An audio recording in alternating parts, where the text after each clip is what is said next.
H education Noakhali ব্রাঞ্চে আজকে এসেছি আমি। এটা মূলত একটি গ্লোবাল এডুকেশন কনসালটেন্সি সেন্টার। তো এখানে হচ্ছে আজকে একটা ফ্রি ওয়ার্কশপ ছিল, আমি এখানে এসেছি। আমার এখানে যিনি কনসালটেন্ট ছিলেন, কাউন্সিলর, ওনার সাথে কথা বলে খুবই ভালো লেগেছে।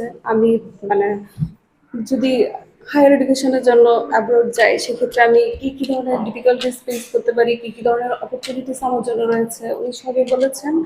এবং সেই বিষয়টা সম্পর্কে জানতে পেরে অনেকক্ষণ সময় দিয়েছেন। আহ, খুবই ভালো লেগেছে। এবং আমার মনে হয়েছে যে আমরা যারা একেবারেই অ্যাব্রোডে পড়াশোনা করার জন্য যেতে চাচ্ছি বা আমাদের ইনফরমেশন দরকার, সেক্ষেত্রে আমরা এখানে আসতে পারি। নোয়াখালী যারা আছেন বা এমনিতেই ওনারা ওনাদের ঢাকাতেও ব্রাঞ্চ রয়েছে। তো আপনাদের যদি কোনো ইনফরমেশন প্রয়োজন হয়, আপনাদের যদি মনে হয় যে এখানে এসে আপনি বিদেশে গেলে কি কি অপরচুনিটি পেতে পারেন এবং কি কি ডিফিকাল্টিস এর সম্মুখীন হতে পারেন, আপনার সাবজেক্ট অনুযায়ী আপনার কোন কোন ইউনিভার্সিটিগুলো ভালো হবে, কোন কোন ইউনিভার্সিটিগুলোতে আপনি অ্যাপ্লাই করতে পারবেন, ওনাদের যে যে ইউনিভার্সিটিগুলোতে পার্টনারশিপ রয়েছে, ওনারা আপনাকে সাজেস্ট করবে, ভালো পরামর্শ দিবে। তো সব মিলিয়ে আমার অভিজ্ঞতা খুবই ভালো।